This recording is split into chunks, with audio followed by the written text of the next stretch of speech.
கட்சியின் எதிர்காலத்தை உறுதிப்படுத்த எடப்பாடி பழனிசாமி எடுத்த தீர்மானம் அதிமுகவில் புதிய ஒற்றுமையை உருவாக்கியுள்ளது. முன்னாள் அமைச்சர் KA செங்கோட்டையன் அதிமுகவின் முக்கிய பொறுப்புகளில் இருந்து நீக்கப்பட்டது கட்சியின் உட்கட்சி மோதல்களையும் எடப்பாடி பழனிசாமியின் தலைமையையும் உறுதிப்படுத்தும் முயற்சியையும் வெளிப்படுத்துகிறது. செங்கோட்டையன் MGR மற்றும் ஜெயலலிதா காலத்தில் கட்சியின் முக்கிய முகமாக விளங்கியவர். பொறுப்புகளில் இருந்து நீக்கப்பட்டது கட்சியின் ஒற்றுமையை மீட்டெடுக்கவும் தேர்தல் வெற்றிக்கு வழிவகுக்கவும் எடுக்கப்பட்ட முடிவாக கருதப்படுகிறது. அண்மையில் செங்கோட்டையன் கட்சியில் பிரிந்தவர்களை மீண்டும் இணைக்க வேண்டும் என்று 10 நாள் கெடு விதித்து எடப்பாடியின் தலைமைக்கு அழுத்தம் கொடுத்தார். இது கட்சிக்குள் பரபரப்பை ஏற்படுத்தியது.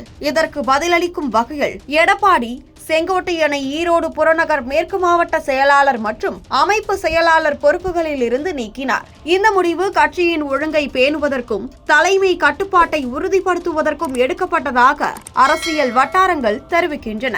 இதன் நன்மைகளாக எடப்பாடியின் தலைமையில் ஒருமித்த கருத்து உருவாக்கப்பட்டு கட்சி தொண்டர்களிடையே ஒற்றுமை உணர்வு பலப்படுத்தப்படுகிறது.